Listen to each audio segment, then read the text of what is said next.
ओम नमो भगवते वासुदेवाय। तो आज हम लोग श्रीमद् भागवतम के तृतीय स्कंद के 12वें अध्याय का 48 श्लोक का लेते हैं। हम लोग जान रहे हैं ब्रह्मा जी की जो तेज है, ब्रह्मा जी का जो पद है वो कितना इम्पोर्टेंट है। एक्चुअली में ब्रह्मा जी इस ब्रह्मांड के पूर्ण प्रथम जीव हैं, यानी कि जब कुछ नहीं था, कोई नहीं था, से वह केवल भगवान थे। तब भगवान एक्चुअली में तो ये है कि ब्रह्मा जी भगवान के प्रतिनिधि हैं और ब्रह्मा जी जो हैं वो स्वयं भगवान अपने एक रूप में आए हैं, ब्रह्मा के रूप में स्वयं भगवान। जैसे शिवजी जी हैं, शिवजी जी का पद बहुत उच्च है, बहुत मतलब शिव जी स्वयं भगवान है। जैसे भगवान ही अपने रूप में, जैसे ब्रह्मा विष्णु महेश तीनों रूप भगवान के हैं। तो ये शिव, जब आज सुबह प्रभु जी ही बता रहे थे कि शिव हमेशा शिव वैष्णवनाथ यथाशंभु बोलते हैं कि सबसे बड़े वैष्णव है। और उनकी बिल्कुल भगवान के ऐसा नहीं है कि शिव और भगवान में कोई अंतर है जैसे, लेकिन क्या है, जब शिवजी जी उनका एक अलग रूप है, यानी कि रुद्र और काल भैरव वाला एक जो होता है, तब उनकी वो थोड़ा सा वो कम हो जाता है वैसे उस रूप में। तो इस तरीके से हम लोग चलते हैं। 48 श्लोक में जानते हैं कि तो ब्रह्मा ब्रह्मांड में सबसे मतलब पूर्ण व्यक्तित्व है, उनका पूर्ण व्यक्ति हैं और इतना महत्वपूर्ण कार्य है ब्रह्मा जी कर रहे हैं पूरी सृष्टि का। हम देख रहे हैं, पिछले श्लोक में हम लोगों ने जाना था कि जितने भी जो स्वर और व्यंजन हैं, आ ई, ये भी सब वर्णमाला भी सब कुछ ब्रह्मा जी के अलग अलग अंगों से हम लोग पढ़ रहे थे कि ब्रह्मा जी के अंगों से निकला है। ओम मतलब वेद सारे ब्रह्मा जी के उससे निकले हैं, क्योंकि ब्रह्मा जी जो है सारे वेद ब्रह्मा जी के ही मुख से निश्चित हुए हैं। तो वही देखते हैं हम लोग। शब्द ब्रह्मात्मनस्तस्य व्यक्ता व्यक्तात्मनः परा ब्रह्मा भवाति विततो नाना शक्त्युपबृहता। तो शब्द ब्रह्म, यानी कि ब्रह्म शब्द जो है वो क्या है, वो दिव्य ध्वनि है। ब्रह्म शब्द जो है ये दिव्य ध्वनि है। क्या है कि शब्दात्मक ब्रह्म, यानी कि वेद जिनके आत्मा स्वरूप है, वेद सारे वेद, तो इसको बोलते हैं ब्रह्मा दिव्य ध्वनि के स्रोत हैं। जो दिव्य ध्वनि जो हम लोग कहते हैं ना ओम, ये उसके भी स्रोत ब्रह्मा जी हैं। तो स्रोत के रूप में, जैसे भगवान भगवत गीता में कहते हैं कि मैं सारे मंत्रों में ओम हूँ, है जल का स्वाद भी मैं हूँ, भगवान सब बताते हैं अर्जुन को।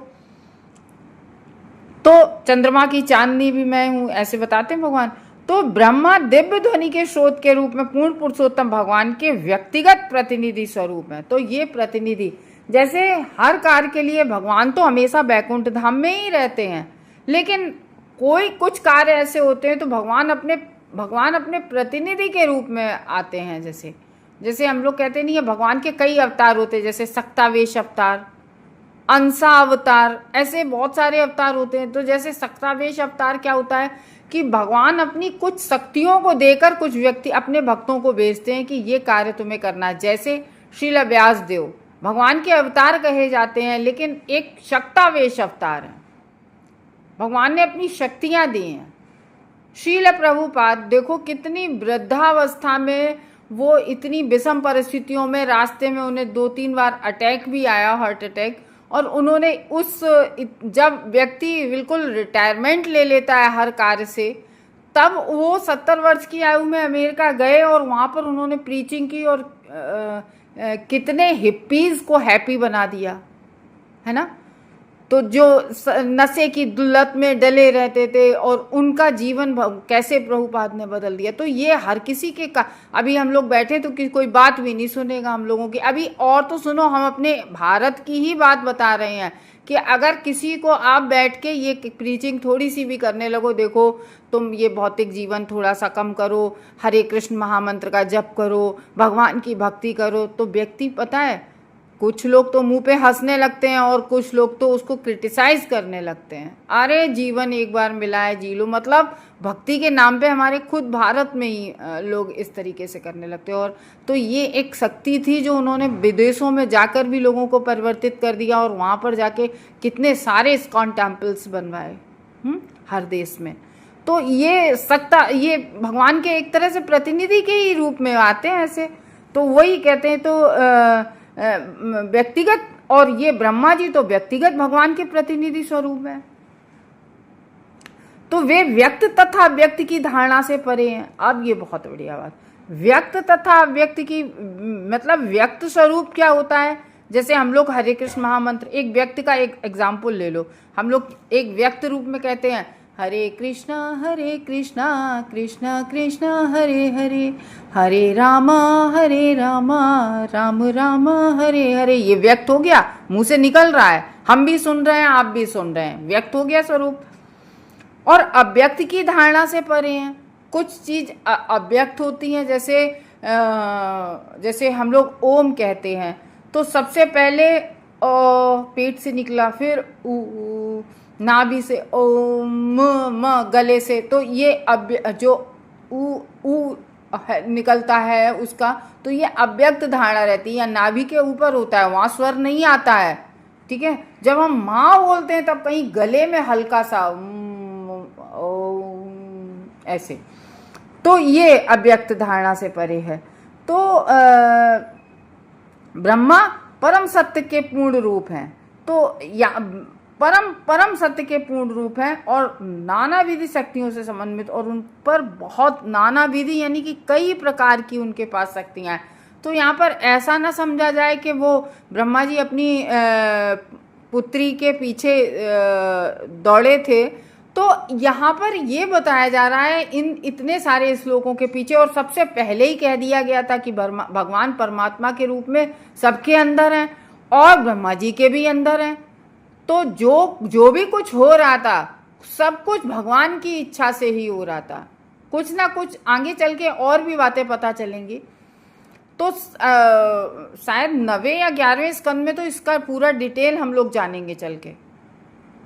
और इसीलिए तो क्यों कहा है कि भागवत में जंपिंग जपांग नहीं करना चाहिए कि हमने अब 9वां स्कंद पढ़ लिया कि ये चीज अच्छी लगी, 5वां। हम लोग जब स्टार्टिंग से पढ़ के चलते हैं तो हमें एक तरफ से सब समझ में आता। देखो परीक्षित महाराज को सुखदेव गोस्वामी जो बिल्कुल पूर्ण विरक्त थे, सुखदेव गोस्वामी, उन्होंने एक जगह 7 दिन और 7 रात एक जगह बैठकर पूरी भागवतम, ऐसा नहीं कि कुछ कुछ छोड़ दिया हो, 7 दिन और 7 रात बैठ के पूरी भागवतम सुनाई परीक्षित महाराज को। ये नहीं कि महत्वपूर्ण अंश सुना दिए हो, नहीं, पूरी भागवतम सुन के ही परीक्षित महाराज गए हैं।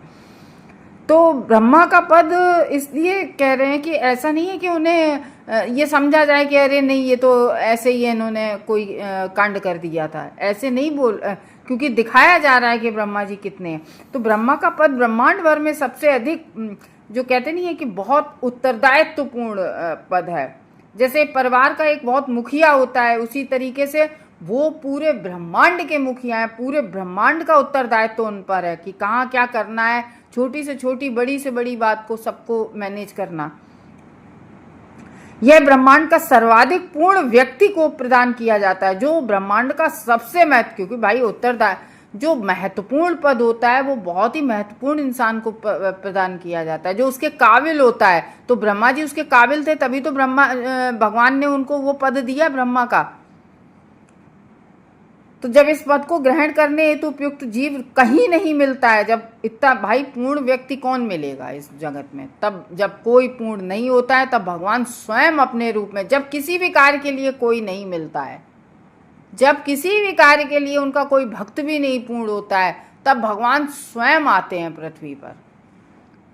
चैतन्य महाप्रभु स्वयं भगवान आए, क्यों? उन्हें कोई ऐसा व्यक्ति नहीं दिख रहा था, कोई व्यक्ति नहीं था जो लोगों में परिवर्तन ला सके, लोगों को भक्ति सिखा सके।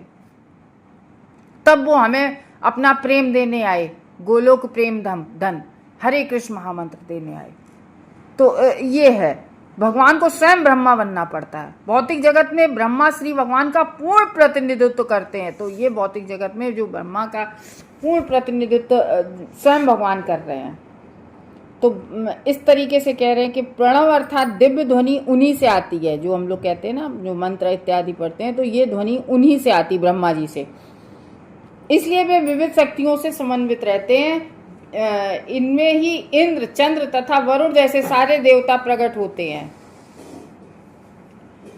तो इन्हीं से सारे देवता प्रकट हुए। उनके दिव्य महत्व को कम नहीं आंका जाना चाहिए। ब्रह्मा जी का महत्व कम नहीं होता है किसी भी स्थिति में।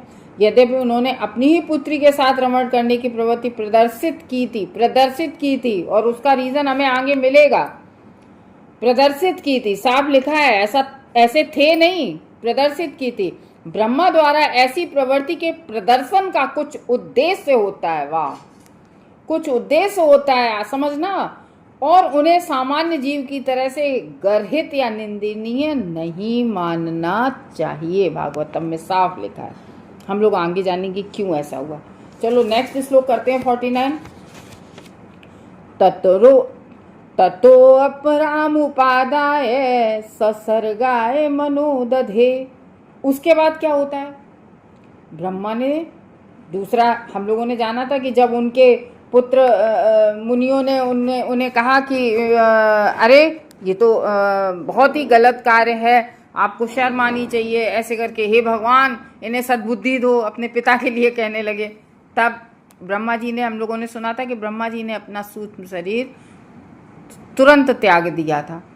तो उसके बाद ब्रह्मा ने दूसरा शरीर धारण किया, और हम लोग जानते हैं कि उनका दिव्य शरीर है और वो बुद्धि तत्व के बने हुए हैं। तो उन्होंने तुरंत वो जो धारणा थी उसी को बोलेंगे एक तरह से कि जो सूक्ष्म, हम लोग कहते हैं हमारा सूक्ष्म शरीर क्या होता है, मन बुद्धि अहंकार।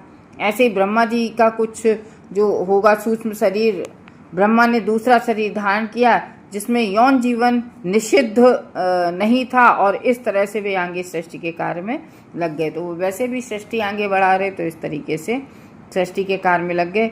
तो ब्रह्मा का जो पहला शरीर दिव्य था, जो ब्रह्मा जी का दिव्य शरीर था, क्योंकि दिव्य तो हो गई, उसमें से सारे वेद निकले हैं, सारे श्लोक निकले हैं, ओम सब निकला है। तो जिसमें, तो इस तरीके से जो पहले वाला दिव्य शरीर था जिसमें यौन जीवन के प्रति आसक्ति वर्जित थी उसमें, अतएव यौन से संबंधित, क्योंकि उन्होंने पहले जो अपने 4 कुमार और ये मुनिजन ये किए थे, तो तो उन्होंने जैसे 4 कुमार तो उनके मन से पैदा हुए थे, केवल मन से हो गए थे चारों कुमार। तो ऐसे ही उनके अलग अलग अंग से ये अपने आप हुए थे। लेकिन अब उन्होंने दूसरा शरीर अंगीकार करना पड़ा। इस तरह से उन्होंने सृजन कार्य में अपने आप को लगाया। तो ब्रह्मा जी ने अपने आप को किस में लगाया? सृजन कार्य में लगाया, सृष्टि का आगे कार्य बढ़ाया।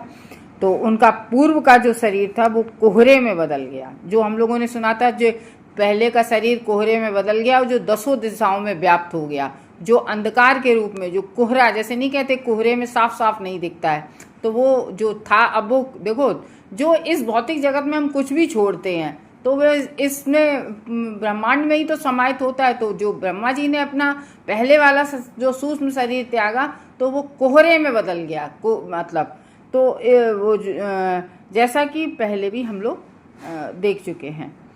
तो ये है, हम लोग एक और कर लेते हैं 50वां। ऋषीणां भूरिवीर्याणामपि सर्गं विस्तृतं ज्ञात्वा तद्रते भूयश्चित्तयामाशु कौरवः। फिर कह रहे हैं, अब ये बात कौन कहाँ आ गई? कुरुपुत्र के पास, यानी कि जो मैत्रेय ऋषि विदुर जी को कथा सुना रहे हैं। तो अब फिर वो, इसलिए ये कैसे पता चला, इस श्लोक में आया कि कुरुपुत्र, यानी कि कुरुपुत्र कौन है? अब यहाँ पर बात तो ब्रह्मा जी की हो रही है। तो यहाँ पर यही बात आ रही है कि वो जो कथा सुन रहे हैं विदुर महाराज, भगवत तत्व के बारे में जान रहे हैं, तो वो मैत्रेय ऋषि कह रहे हैं विदुर से, हे कुरुपुत्र, क्योंकि वो भी कुरु वंश के थे ना। तो हे कुरुपुत्र, जब ब्रह्मा ने देखा कि अत्यंत वीरवान ऋषियों के होते हुए भी जनसंख्या में पर्याप्त वृद्धि नहीं हुई, जब उन्होंने देखा कि वो 10, पहले वो जो 4 कुमार, उन्होंने तो मना ही कर दिया कि हम विवाह नहीं करेंगे। फिर उन्होंने 10 ऋषि मुनियों को इकट्ठा उत्पन्न किया, ऋषि मुनियों। फिर उन्होंने कहा, अरे अभी भी नीचे जनसंख्या बढ़ रही है। तब फिर उन्होंने जब ब्रह्मा ने देखा कि इतने वीरवान हमने ऋषियों को उत्पन्न किया फिर भी जनसंख्या में वृद्धि नहीं हो रही, तो वे गंभीरता पूर्वक विचार करने लगी कि जनसंख्या कैसे बढ़ाई जाए। ये सोचा ब्रह्मा ने। तो इसके आगे का हम लोग कल पढ़ते हैं, मज़ा अब आगे आएगा। हरे कृष्णा भक्तों।